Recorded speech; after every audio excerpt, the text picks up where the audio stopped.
Salut à toutes et à tous, bienvenue sur ma chaîne Ciné Série Galaxy.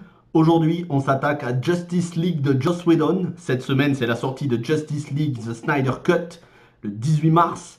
Et donc, pour en finir une bonne fois pour toutes avec Justice League de Joss Whedon, bien que ce soit Zack Snyder qui soit crédité, j'ai décidé de vous faire la critique 100% spoilers, 100% subjective, qui n'engage que moi, sur les points positifs, parce que oui, il y en a, et les points négatifs, parce que malheureusement, il y en a encore plus. Et donc cette vidéo, comme les autres, va se partager en deux, les plus, les moins, et vous retrouverez vers la fin de la vidéo l'avis de mon ami le rat de Gotham, dont vous pourrez retrouver la chaîne dans la description. Et donc commençons tout de suite, c'est une vidéo en voix off, vous pourrez l'écouter en podcast. Commençons avec les points positifs, et j'ai envie de dire l'introduction du film. L'introduction du film m'a donné des frissons quand je l'ai vu au cinéma, c'était bien parti. L'introduction, c'est la reprise de Everybody Knows que chantait Leonard Cohen par Sigrid, jeune chanteuse norvégienne d'à peine 21 ans au moment du film, puisque c'était en 2017. Elle a une voix à la fois innocente et adulte, quelque chose qui laisse transparaître une ambiance de fin du monde. Et accordé aux images que l'on voit, cette séquence d'introduction qui fait penser énormément à la séquence d'introduction de Watchmen, au ralenti, où on a des personnages désespérés. On sort de Batman v Superman, Superman vient de mourir, les gens sont totalement anéantis, ils ont perdu leur sauveur, leur messie, et vous savez que je suis très attaché aux notions religieuses dans l'univers DC Comics, c'est pour moi ce qui fait la richesse, notamment du personnage de Superman. Voilà, les personnages, les gens, le peuple, le monde entier a perdu son sauveur, et donc on a de nouveau la criminalité qui augmente, et cette musique, les paroles de la musique Everybody Knows, l'intonation de la chanteuse Sigrid se calque parfaitement, surtout avec le style Zack Snyder en ce début de film. C'est peut-être la seule chose qu'il faudra retenir de Zack Snyder. En tout cas, l'introduction de Justice League commençait bien. Autre chose qui commence plutôt pas mal, c'est l'introduction d'Aquaman dans le film, façon film nordique. Les paysages, voilà, ça fait penser à tout ce qui est Thor, tout ce qui est les Vikings, bien que ce ne soit pas bien évidemment la même chose, mais on a cette image, tout ce qui fait penser ces paysages, cette ambiance froide qui fait penser bien évidemment à tout le paysage nordique de l'Europe, Norvège, Finlande, Suède, bref, le nord du monde. Et je trouve que l'introduction d'Aquaman est impeccable. Rien à redire là-dessus. D'ailleurs, autre point positif qui fait le raccord avec Wonder Woman, c'est le fait que l'on retrouve les Amazones, qu'on avait découvert donc dans le film Wonder Woman. Plutôt sympa de les retrouver, tout comme le teasing Green Lantern, ça fait plaisir et j'espère donc qu'on en verra plus dans ce DC Comics Extended Universe du Green Lantern. Autre personnage introduit, c'est l'introduction du personnage de James Gordon joué par l'excellent J.K. Simmons si vous préférez. Je trouve qu'il fait un très bon commissaire, bien que peut-être un petit peu sec physiquement. Voilà, il aurait pour moi fallu faire un personnage avec un petit peu plus d'embonpoint. Là, on a surtout affaire à un bodybuilder. Surtout quand vous voyez les photos de J.K. Simmons pour l'entraînement, où il est sec avec les veines des muscles qui ressortent. Je ne suis pas sûr que c'était la meilleure chose, mais le personnage et surtout l'acteur est excellent. Autre personnage plutôt bien développé, c'est pour moi le personnage de Alfred, joué par Jeremy Irons. Je trouve qu'il est un peu plus travaillé que dans Batman v Superman. Il arrive en soutien de Ben Affleck et Jeremy Irons, voilà, on le connaît tous, acteur exceptionnel, doit-on encore en douter? Moi personnellement, j'ai beaucoup aimé cette interprétation, même si elle est radicalement différente de celle de Michael Caine dans la trilogie Dark Knight. Autre point positif donc, c'est tous les plans à Gotham, tous les plans avec Batman, c'est digne des comic books de Frank Miller. J'ai trouvé que c'était très bien fait, même si les effets spéciaux ne sont pas forcément super, mais ça on y reviendra dans les points négatifs. En tout cas, tous les plans de début avec Batman à Gotham sont pour moi dignes des comic books, et c'est pour ça que je pense que c'est sur ces plans-là que Zack Snyder a dû travailler. On ne sent pas trop la patte de Joss Whedon, en tout cas en ce début de Justice League. Sinon, l'interprétation de Ben Affleck, toujours aussi charismatique que dans Batman v Superman, pour moi c'est un des meilleurs Batman. Je le répéterai jamais assez parce qu'il s'est fait lyncher et ça c'est pas normal. Gal Gadot qui a toujours autant de classe, de charisme et qui est magnifique. Et Jason Momoa, l'élément à la fois fun et charismatique, c'est très bien équilibré entre humour et gravité, contrairement au personnage de Flash, mais on va y arriver dans quelques secondes. Et si je dois finir sur les points positifs, je dirais tout simplement Joe Manganiello dans la scène post-générique pour jouer Deathstroke. C'est une idée qui avait du potentiel. Est-ce qu'on verra un petit peu plus de Deathstroke avec Joe Manganiello dans le DC Comics Extended Universe? Je l'ignore. En tout cas, je trouve que c'est un bon acteur et surtout c'est un bon acteur pour introduire, pour incarner ce personnage. Maintenant, passons aux choses qui fâchent, les points négatifs. Le sentiment général que c'est bâclé à tous les niveaux. J'ai l'impression de voir une moitié de film. Il y a des moitiés de bonnes intentions, il y a des moitiés d'effets spéciaux, il y a des moitiés d'interprétations. C'est des moitiés à tous les niveaux. Et donc ça donne un film un peu bâtard, c'est pas une insulte, c'est-à-dire c'est un film qui n'est pas fini. C'est ce qui se dégage du film. D'ailleurs, les effets spéciaux traduisent cela littéralement. C'est comme ça. Le personnage de Flash, voilà, le personnage de Flash qui cabotine avec son humour omniprésent, insupportable. Est-ce que c'est la faute à Ezra Miller? Est-ce que c'est la faute à Joss Whedon? J'ai envie de dire que c'est la moitié-moitié. Mais bon, admettons, mettons ça au crédit de Ezra Miller que c'est un bon acteur. Certes, je l'ai vu dans The Stand et c'est un excellent acteur. D'ailleurs, la critique de The Stand arrive cette semaine, la mini-série adaptée du roman de Stephen King, oui. Et donc Ezra Miller joue dedans, il joue très bien, c'est un très bon acteur. Je pense que Joss Whedon a voulu y insuffler un peu d'humour dans ce personnage, mais aussi les financiers de la Warner, c'est un plantage total.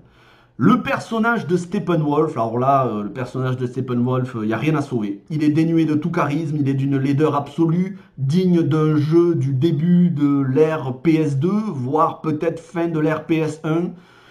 C'est moche, c'est laid, c'est une insulte au personnage, c'est une insulte vis-à-vis des spectateurs. Voilà, c'est une immondice. C'est une immondice, il n'y a rien à sauver sur le personnage de Steppenwolf. Ni le charisme, il n'y en a pas, ni le visuel, il n'y en a pas non plus. Autre gros point négatif, et donc qui fait suite, c'est les effets spéciaux d'une manière générale. Ils sont assez hideux, il faut le dire, par moment, même si c'est pas 100% des effets spéciaux. Encore une fois, restons raisonnables, il y a quelques petites choses à sauver. Je n'ai jamais compris la polémique sur la moustache de Henry Cavill. Je pense que ça a été un petit peu du troll de la part des haters, parce qu'au final, on n'y fait pas vraiment attention, il faut le savoir, mais sinon, si on ne le sait pas, on n'y fait pas vraiment attention. Alors oui, c'est sûr que il aurait pu raser sa moustache, mais il jouait dans Mission Impossible Fallout, donc il n'a pas pu. Bon, écoutez, c'est pas très grave, l'essentiel, c'est que le personnage et surtout l'acteur est bon. Henry Cavill, je ne le répéterai jamais assez, c'est le Superman parfait. Mais voilà, écoutez, j'espère qu'il n'y aura pas de reboot, et si reboot il y a, j'espère qu'on n'effacera pas Henry Cavill. Le manque d'ambition, autre point négatif au niveau du scénario. On enchaîne les punchlines, on enchaîne les séquences d'action, tout cela sans émotion, on ne prend pas le temps de se poser, de réfléchir. Toute cette symbolique religieuse, toute cette réflexion qui nous était apportée par BVS, elle n'y est plus. Et donc, il n'y a plus d'émotion. Malheureusement, c'est un gros point négatif. Et là, j'en viens à un autre personnage, le personnage de Cyborg, qui a du potentiel. Le personnage a du potentiel, mais au final, c'est une coquille vide. Son introduction est inintéressante. Il n'y a aucune gravité dans le personnage. Le design est très moche, ça fait un petit peu Lego, on dirait une figurine en plastique mal finie. J'ai pas du tout aimé. Apparemment, le personnage de Cyborg était beaucoup mieux écrit. Et Zack Snyder soutient que c'est un personnage important. À voir dans Justice League The Snyder Cut, on verra. En tout cas, pour ce qui est de Justice League le film, Cyborg, pour moi, il n'y a pas grand chose à sauver. Et surtout, il n'y a aucune émotion qui se dégage du personnage. J'ai pas envie de jeter la pierre à Ray Fisher, il s'est déjà fait assez pas mal harceler sur le film, apparemment, de ce qu'il en a dit, donc on va pas lui rajouter ça sur le dos. Et là j'en viens à un des points les plus négatifs pour moi, dont j'ai rarement entendu parler, c'est l'incohérence totale sur la résurrection de Superman. Superman, à la fin de Batman v Superman, Superman n'est pas mort. Regardez-vous de nouveau la scène de fin, la Terre jeté sur le cercueil par Lois l'évite, qui nous montre que Superman n'est pas mort. Si vous avez suivi ma critique 100% spoiler de Batman v Superman, je vous expliquais que justement, il y avait une symbolique religieuse avec le personnage du Christ qui était mort et qui ensuite ressuscité. Et donc, quelques jours après la mort de Superman, on a cette terre qui lévite au-dessus du cercueil. C'est la toute dernière image. Ça nous prouve qu'il n'était pas mort définitivement. Or, dans Justice League de Joss Whedon, on nous le montre mort définitivement et il faudra le mettre à nouveau dans cette espèce de cuve du vaisseau pour le ressusciter. Je trouve que c'est une incohérence majeure au niveau du scénario et ça je ne l'excuse pas et j'espère que ce sera traité d'une manière beaucoup plus cohérente dans la Snyder Cut. Lois Lane, là aussi, autre personnage plutôt mis en retrait, plutôt maltraitée au niveau du scénario. Elle est beaucoup trop en retrait par rapport à Batman v Superman où elle avait une importance très importante. Voilà, elle avait une grande importance. Elle arrive quand même vers la dernière partie du film. C'est celle qui arrive à raisonner Clark, qui arrive à raisonner Superman une fois ressuscité. Mais pour moi, elle est beaucoup trop en retrait dans le film alors qu'elle était quasi à égalité dans Batman v Superman.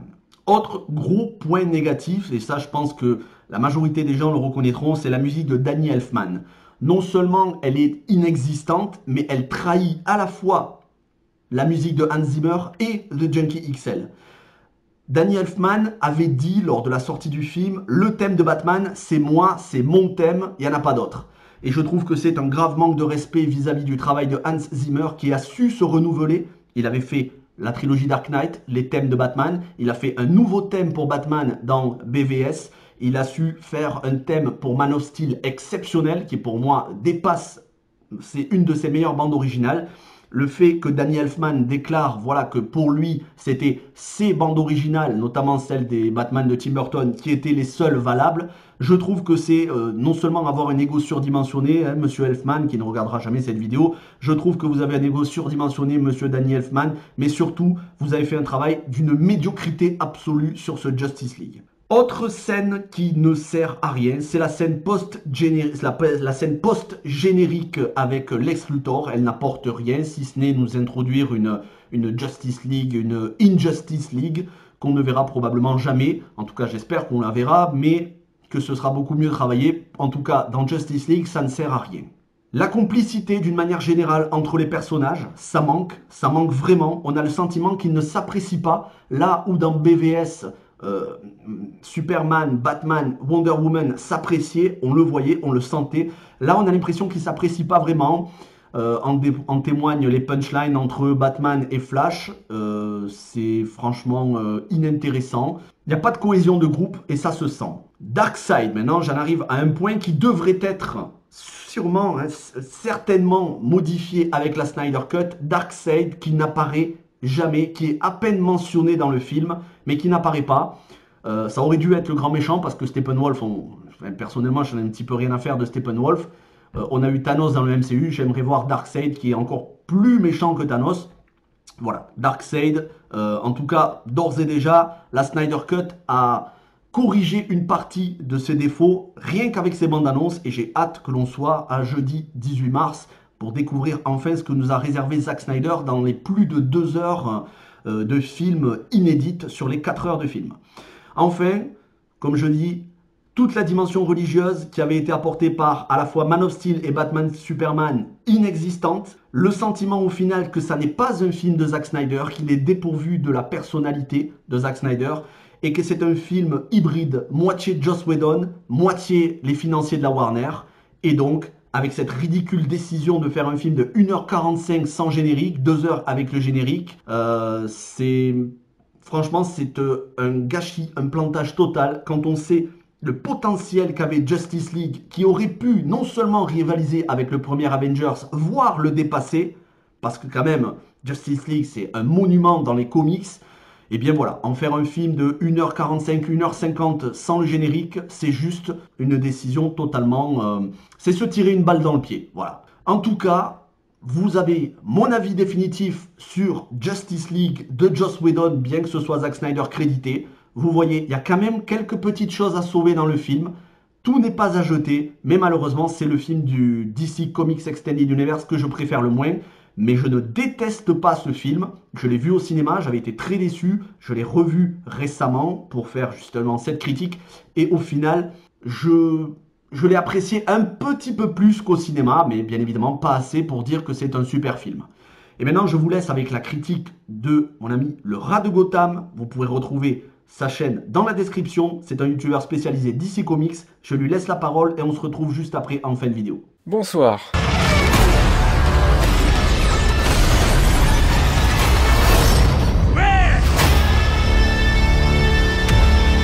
Mon avis sur Justice League. Ah, Justice League. Je sais pas quoi dire de ce film encore.